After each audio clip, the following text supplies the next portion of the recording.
Ghanaian traders have expressed their concern about a possible tax on sugar-sweetened beverages, an intervention proposed by the World Health Organization aimed at reducing the increase in cases of chronic diseases including diabetes, cardiovascular diseases and obesity.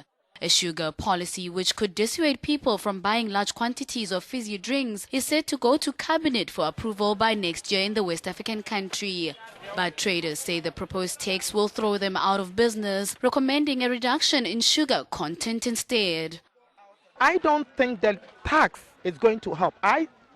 Left to me alone, I do think the grams of sugar or the quantity, the percentage of sugar input in the drinks has to be reduced. As at 2013, Ghana recorded over 500,000 people living with diabetes. Out of every 1,000 Ghanaian adults, more than 200 people live with the disease. Health workers in the country say the shift from traditional dietary habits has resulted in far-reaching health problems.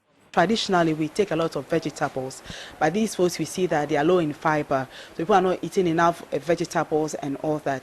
There's this thing about taking sugary drinks, but I would say mainly it's because people are shifting from whole foods, whole cereals to more processed, highly processed foods, and that's what's bringing a lot of people in. When the WHO made the proposal that 20% tax should be slapped on drinks like this, fizzy drinks, to make sure that people do not take too much of it to increase obesity and indeed sugar diabetes. Traders say the thing that they did not take into consideration is how many people will be affected in terms of job losses. The United Kingdom has quantified this and said about 400,000 people will lose their job if this tax is introduced in 2017.